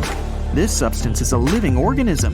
It consists of 1 billion bacteria called autotrophs. Ordinary plants absorb carbon dioxide and use photosynthesis to produce oxygen. This cave is filled with carbon dioxide. Autotrophs absorb it and secrete tiny food particles. Bacteria feed on these particles. Larger organisms then feed on those bacteria, and so on. In the end, there's enough food for everyone. This process is called chemosynthesis. It's like photosynthesis, but uses water instead of sunlight in its chemical reactions. In this cave, evolution has created a completely unique biological system, separate from the rest of the world. There are entire communities of unusual tiny organisms that live in lagoons in Patagonia, and they are some of the first forms of life ever. No one had known about them until two scientists, Brian and Maria, went to explore certain areas in Patagonia. Now, Patagonia occupies nearly half of Argentina, and few people live there. Only some farmers and sheep ranchers that mostly stay near rivers and grow things such as apples, pears, and alfalfa. A long time ago, it was a wild and distant place where Indian tribes lived. But this time, we're going to follow the tracks of life forms that appeared long before humans and look closer at these interesting microorganisms Brian and Maria found. Those two had to drive for 9 hours on some rough roads to reach their destination. They stayed in a small village. Only 35 people live there. These people depend on just one spring because it almost never rains there. On the last night in the village, Brian realized that satellite images he had taken had shown a set of lagoons that were only 10 miles away. The next day, the small team jumped into a car and went up the road as far as they could until it became too difficult to drive. They continued hiking the rest of the way. It was hard because they had to carry water to deal with the intense sunlight. In some spots, they ended up sinking up to their knees in a slush made of salt. Up there were 12 lagoons with perfectly clear waters. The place itself didn't offer much except for very acidic and salty water and intense direct sunlight. But it was kind of like traveling back in time, because those conditions were like what Earth looked like many, many years ago. When Brian examined the lagoons, he was surprised to see many unusual microorganisms there. We call them stromatolites, and they're so small we can't even see them without a microscope. But they get together and form large communities. In the past, many unusual species lived this way. For example, cyanobacteria. They were important back in their time because they produced oxygen. Earth, in its initial stages, didn't have much of this gas in its atmosphere. The first stromatolites might have been formed by diverse types of bacteria that didn't necessarily produce any oxygen, but were just living their peaceful life there. They formed layers, piling on top of one another, so that at least some of them could get a bit of sunlight. They used sand and sticky liquids to stay close together. Brian was also incredibly surprised because those were the biggest living stromatolites he had ever seen. Living stromatolites usually grow to be over 3.3 feet high, but the newly found ones were 15 feet wide and a few feet tall, which is giant compared to those living in other places. And fossilized ones were even larger. A long time ago, they could grow bigger than today because there weren't many other species that could eat or harm them. Also, there are many other organisms today that can grow faster and more massive than them and take up their space. That's why stromatolites can only survive in rare places where hardly anything else can live, like in these very salty lagoons located high above sea level in Punta de Atacama. The stromatolites found there are the most famous ones because they might be some of the best examples of the earliest life on our planet. But they're not actually the first form of life on Earth. The oldest of their fossils are 3.5 billion years old, while some other evidence we have tells us that life on our planet appeared around 4.1 billion years ago. Maybe some stromatolites lived back then as well. But Earth has changed a lot since then, and the places where they might have lived haven't survived. Now, all this may not seem like a lot at first glance, because no one has found an exotic and weird beast our world has never seen. But these are notable examples of what searching for life somewhere else in the universe might look like. Scientists who are interested in studying Mars often come to this place since it might be similar to what the red planet looked like an exceptionally long time ago. If there were fossils hidden in the ancient rocks on Mars, they might look like these stromatolites. Another faraway land has revealed some of its secrets. It's Antarctica, with an ancient lost world found under its ice. Antarctica hasn't always been this frosty, isolated land of snow and ice sheets. Once it used to be part of the Gondwana supercontinent, together with what is now South America, Africa, Australia, the Arabian Peninsula, and the Indian subcontinent. But at some point, it split off and went to build a life on its own. It formed as other landmasses started to move away, which created its coastline. But Antarctica was different in many other ways back then too. It used to be a land covered in magnificent forests and rivers full of life. Scientists use radar and satellites to explore a mysterious world hidden under the ice there. This ancient land, which is close to the Indian Ocean, is as big as the U.S. state of Maryland or Belgium. It's more than 14 million years old. Some studies say that this area formed over 34 million years ago, which was way before Antarctica got into its deep freeze. At first, temperatures there were higher, possibly like the weather in Patagonia or the cold, temperate rainforests of Tasmania, New Zealand, or maybe even more tropical than that. But as the climate became cooler, small glaciers started forming on hills close to the rivers. Valleys sunk deeper because of all that ice covering them. And then, temperatures dropped even lower, and a giant layer of ice covered the entire continent, hiding those old glaciers. Rivers shaped this lost world a long time ago, way before it ended up covered in ice that's almost 2 miles thick in some spots. Scientific studies of this area showed that those landscapes had been full of highlands and mountains. The ice that formed over Antarctica made the whole area very cold, so the landscape couldn't erode anymore. This means everything has remained basically the same and untouched under the ice for millions and millions of years. What's interesting is that we know less about this land hidden under the ice than about the surface of Mars. One way to explore it would be to drill through these ice sheets to check for samples of sediments below. They could tell us more about the ancient flora and fauna frozen underneath. It's not a new method. A similar method was used to collect 2-million-year-old samples in Greenland. Australia has a secret world too. Ancient organisms were found hidden in rocks in the northern parts of the continent that are about 1.6 billion years old. These microscopic things are part of a family called eukaryotes. The members of this family that exist today include plants, fungi, animals, and even those tiny organisms with just one cell, such as amoeba. All living things with nuclei in their cells, including us, can trace their family tree back to one of the oldest members of this family. That one is called the last eukaryotic common ancestor, and it lived more than 1.2 billion years ago. Those ancient organisms were more complex and bigger than bacteria. Maybe they were the first predators on Earth, hunting bacteria.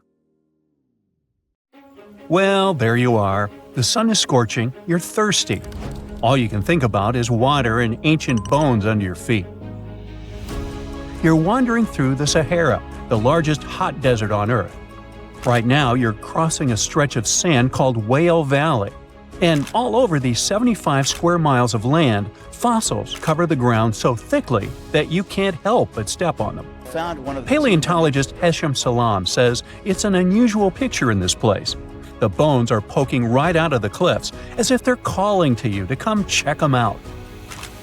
You can spot ribs scattered all over the place. Look at these vertebrae. They're giant. Ooh, the creature they once belonged to must have been up to 65 feet long. The fossils show that the animal had a streamlined body like today's whale, but still had features like hind legs and feet. For scientists, it means a very exciting thing. They might have discovered a fully intact skeleton of a prehistoric whale. It was an animal that lived in this area when Egypt was underwater. You see, today, the Valley of the Whales is the world's largest ancient whale graveyard. You're likely wondering what marine animals are doing in a desert more than 100 miles away from the nearest coast. Well, millions of years ago, This desert was at the bottom of a massive ocean called the TERRIFIES, which stretched from Europe to India. When sea levels dropped, the ocean left behind a seabed covered with fossils. And today, the fossils of some of the earliest known whales rest here, which gives researchers a peek into how today's massive ocean whales may have evolved. The fossils here are super detailed, even with some stomach contents still intact. Uh-oh. Scientists have also found fossils of ancient sharks, crocodiles, and turtles, helping to recreate what this marine world looked like millions of years ago. Now, the first whale bones were discovered in 1902, but it wasn't until the 1980s that people really started to explore the area, only when access to this area became better. Sadly, some fossils had been taken away by collectors before the site turned into a protected area. Most of the fossils are just under the surface, slowly revealed by erosion. Whale Valley gives us an amazing glimpse into millions of years of ancient coastal marine life. But let's move further. Ancient whale fossils aren't the only discovery you're going to make today. For over 150 years, scientists have been puzzled by a strange creature that lived millions of years ago. But now, thanks to some amazing fossils found in Morocco, they've finally figured it out. Look at them. These creatures are called blah blah blah. Nah, I'm kidding. Stylophorans. They look like flattened armor with a long arm sticking out. Researchers discovered these creatures in 2014 and were shocked. The fossils dated back around 478 million years. They found around 450 specimens, and to their surprise, some even had soft tissues preserved, which is super rare. Before this, they only knew stylophorans from their hard parts. Originally, scientists thought these creatures were good old echinoderms, animals like sea urchins and starfish. But new discoveries prove that they had a core body and feeding arm similar to modern starfish, complete with a water vascular system to help them move and eat. This finding ends a long debate about where stylophorans fit in the animal family tree. Now we know they're related to echinoderms, but are more advanced because they don't have the typical 5-ray symmetry. Ooh, come here and look at this giant fossil.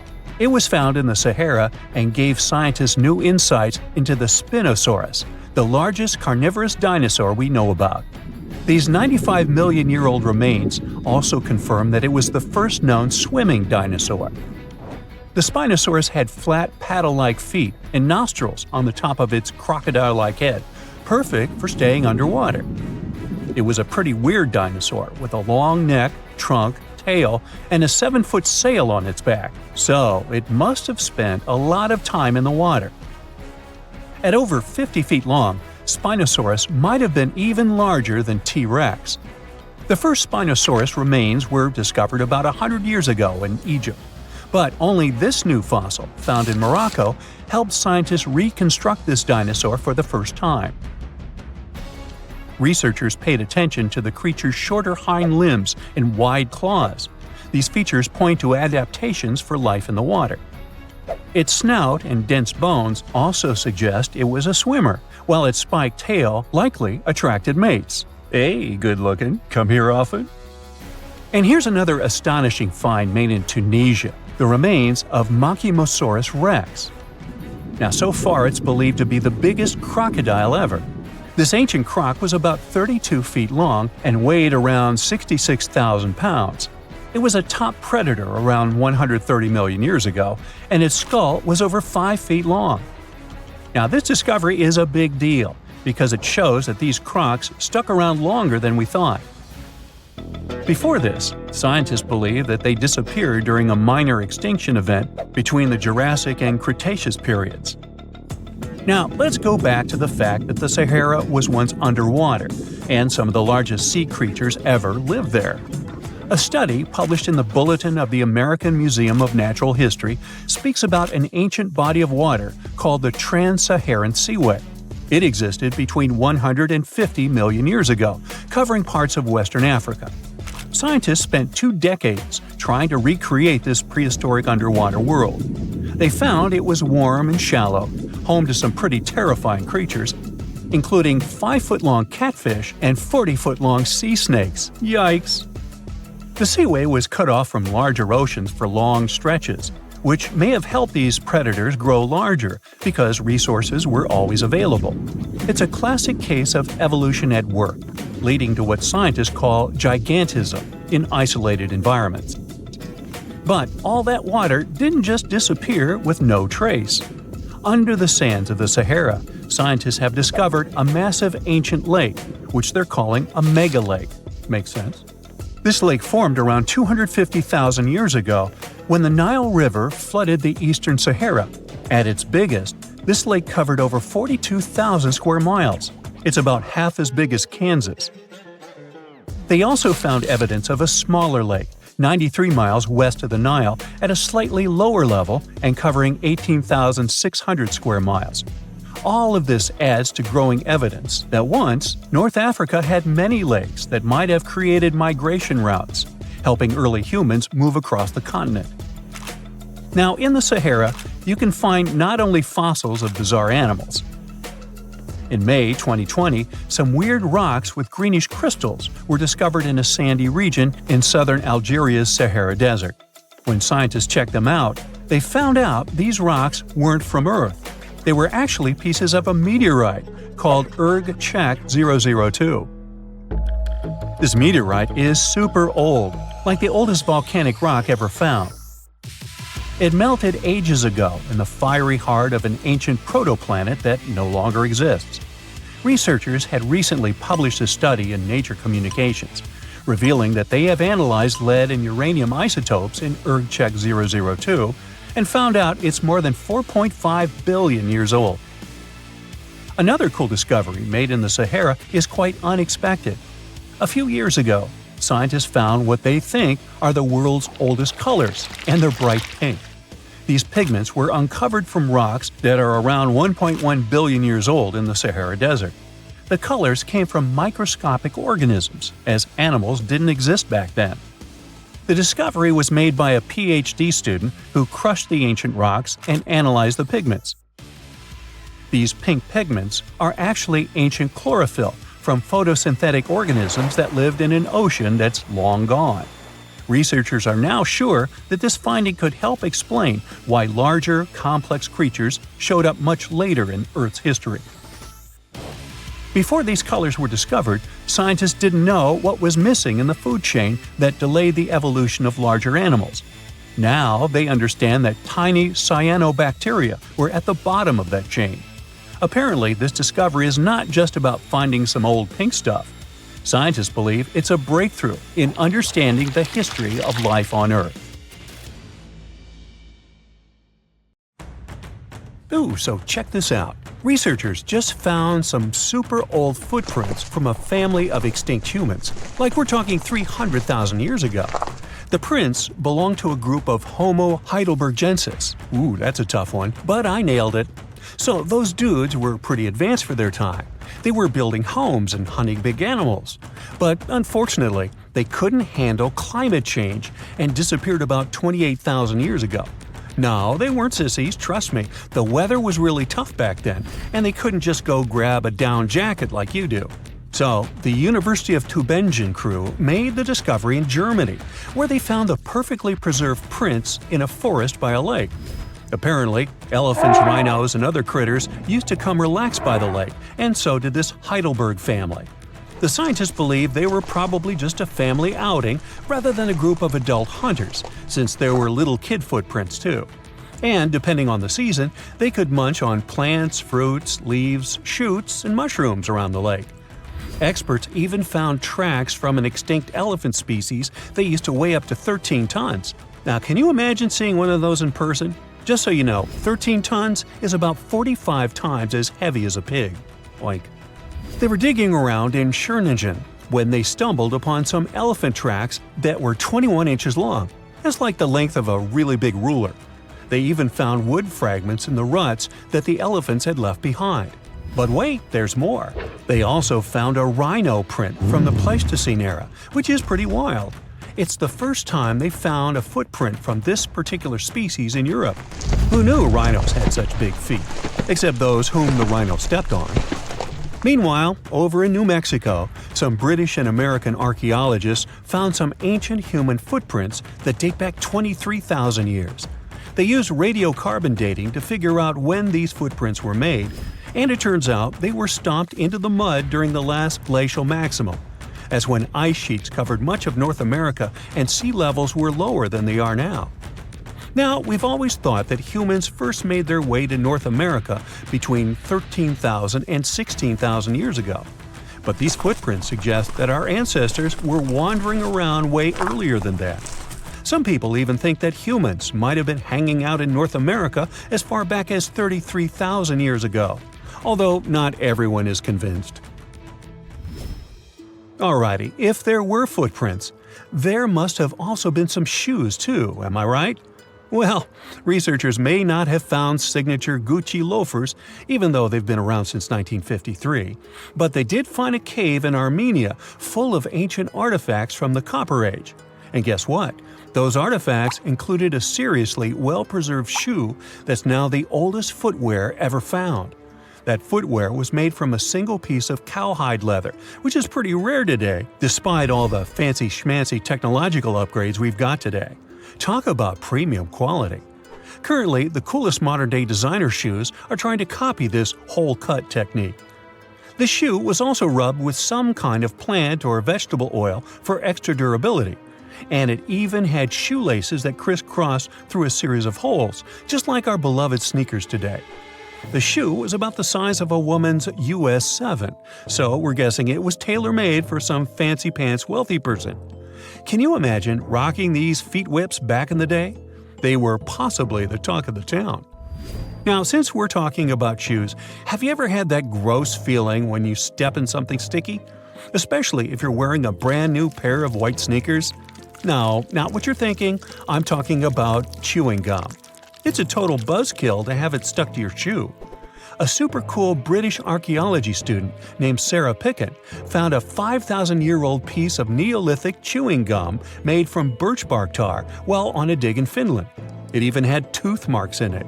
Who knew our ancestors were into chewing gum too?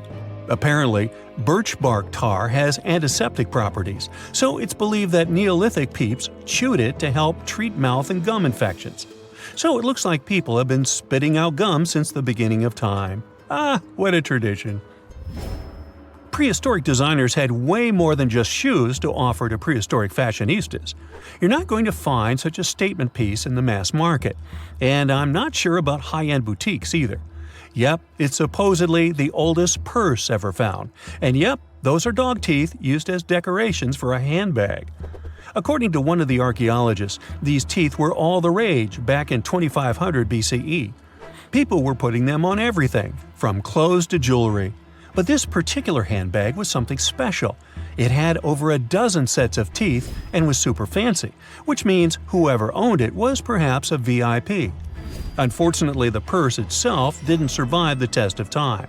All that's left are these teeth, pointing in the same direction and looking like a modern-day handbag flap. It must have been truly chic back in the day, but it's a good thing we've moved on to more humane materials for our accessories. Did you hear about the dino-sized discovery on Yorkshire's coast? Yep, sometimes scientists discover not human footprints, but dino footprints.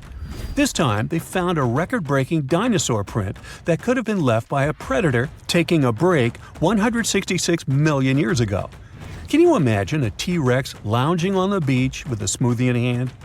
This 3-foot-long fossil, spotted in Burniston Bay near Scarborough, is the largest ever discovered in the region. The team of researchers who studied the track concluded that it was made by a giant carnivore like a megalosaurus. That's one big and hungry dino. The footprint is the largest made by a theropod, which is a group of bipedal dinosaurs that includes the infamous Tyrannosaurus rex.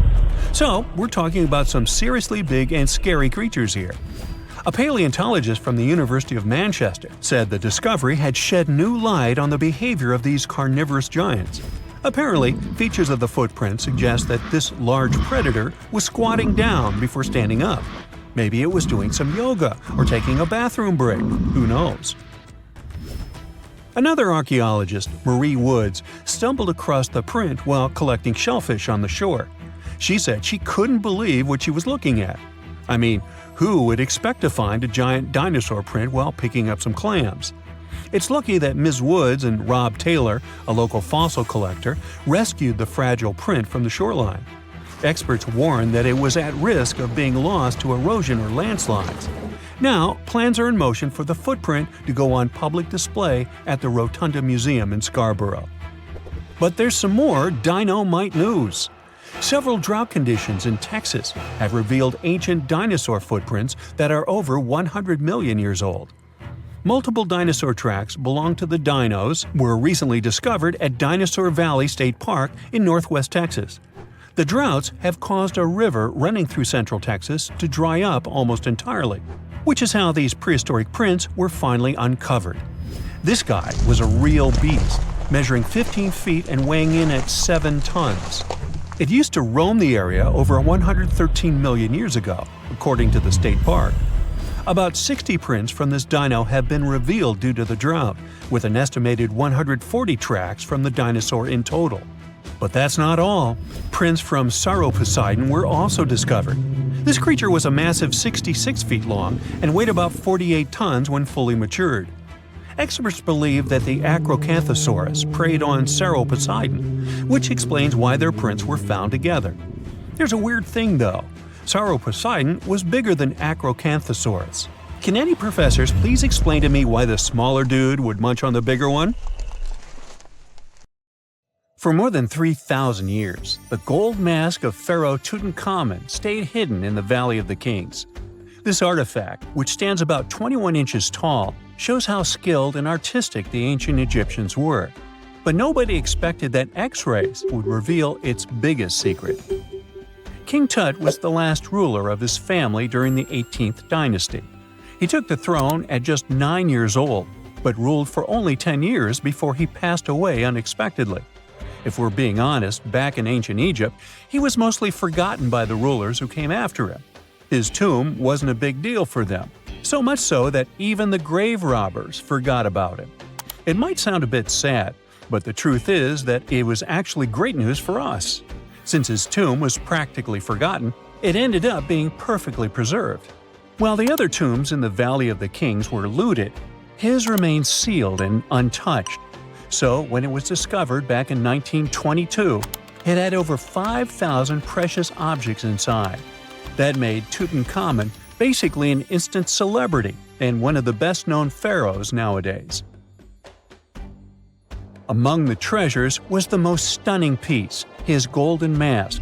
This mask is said to be an exact image of the king's face, or at least it was supposed to be, but we'll get to that later. The purpose of this accurate representation of his face was to make sure that his soul would recognize him in the afterlife and return to his mummified body. In ancient Egyptian beliefs, this would allow him to continue living in the afterlife. The details of the mask clearly looked incredibly difficult to create, but people didn't realize how complex it truly was until many years later. The first X-rays of the mask were taken in 1967. Back then, the main reason for these scans was practical – conservation. The mask was heading to Paris for an exhibition, and it was the first time it had ever left Paris. This would help them keep track of any changes during the exhibit. Plus, the images could give clues about how the mask was made. But back then, they probably didn't fully realize just how complex its construction was. I mean, Egyptian goldsmiths didn't use modern soldering techniques. So, how did they make this mask? New X-rays taken in 2007 gave us some answers. It turned out the Egyptians didn't use pure gold, which is 24 carats. The mask was actually made of 23-karat gold, meaning it was mixed with another material. So specialists discovered that the gold sheets contained a small amount of copper, a reddish-brown metal. This was likely done to make the material more flexible and easier to shape. They would then shape the gold sheets by heating and hammering them over and over again. But there was one more secret inside the mask that wasn't discovered until 2015. The year before, the staff at Cairo's Egyptian Museum were working on the mask display when the long beard of the mask accidentally got knocked off. Another theory is that the beard had become loose over time and just fell off. Either way, the fact that King Tut's beard came off caused a lot of stress. After all, we're talking about one of Cairo's biggest tourist attractions, so the experts had to fix the problem quickly. The restoration process started with a detailed recording of the mask's condition. To do this, they had to take a full three-dimensional scan of the artifact, and, by accident, they found something very interesting in the mask. Inside the royal beard, there is a gold tube, an intriguing structure that the Egyptians likely used to attach the beard to the rest of the mask. And that proved, once again, that the process of making this mask was even more complex than experts thought. But the mysteries don't stop there. Remember how we mentioned that the mask was thought to perfectly represent King Tutankhamun's face? Well, that might not be entirely true. Some popular theories suggest the mask was never meant for him and was actually made for someone else. A study published in 2015 suggested the mask was originally made for a female pharaoh, his supposed stepmother, the famous and beautiful Egyptian queen Nefertiti. The biggest clue comes from an inscription on the mask. At first glance, it seemed to belong to Tutankhamun, but after a close examination, researchers noted that something else was actually written underneath King Tut's name. The royal name stamp seems to have been altered, and originally it had something written on it that translates to Queen Nefertiti. There is another feature of King Tut's golden mask that was overlooked for years, which adds even more mystery. As we mentioned earlier, experts believe he wasn't respected much by the pharaohs who came after him. And one of the clues that made archaeologists think this is the pierced ears on the mask. Some researchers believe that King Tutankhamun wouldn't have worn earrings after he was a kid. So, according to their theory, by the time he passed away at 18, he shouldn't have been represented with pierced ears. This could also support the idea that the mask originally belonged to Nefertiti, or maybe to someone who wasn't even connected to King Tut. But the mask isn't the only source of mystery. In fact, his whole tomb is full of puzzles. Recently, historians found a sign that the place where King Tut was supposed to be buried was changed at the last minute. For years, experts wonder why a pharaoh who ruled for 9 years ended up in such a simple tomb. When compared to the grandeur of other pharaohs' tombs, his tomb seemed, well, a bit plain. The idea that a king like Tutankhamun would have such an unremarkable resting place just doesn't match up with the power and importance he must have had in ancient Egypt. So, what happened? Well, apparently, this might have something to do with his successor, Pharaoh I. After King Tutankhamun passed away, researchers believe that I made sure to erase him from Egypt's history. So, one theory suggests that he was probably behind the quick decision to place King Tut's body in a smaller, less impressive tomb. When experts looked at I's own tomb, they found something interesting. There is a large wall covered in painted baboons. This is the same type of artwork found in Tutankhamun's tomb. It seems like the same person might have chosen the artwork for both tombs. Now, the design and decoration of the two tombs are almost identical, suggesting there was a shared hand behind both. But there is one key difference. I's tomb is fit for a king. It's much bigger and more impressive, even though the style and artwork are similar to what you see in Tutankhamun's tomb. So the theory suggests that I decided what went into both tombs. Since Tut passed away unexpectedly at a young age, his grand tomb wasn't finished in time. Normally, pharaohs start building their tombs while they're still alive to make sure everything is perfect. But Tut passed away when he was just 18, so there wasn't enough time. I may have taken advantage of the situation, ordering a smaller tomb for Tut and keeping a larger one for himself. Experts believe this theory explains why Tutankhamun's tomb is so simple and how I managed to wipe his memory from history so easily. But in the end, the story of King Tut's mask and tomb is full of mystery and intrigue. Each new discovery sheds more light on what really happened all those years ago.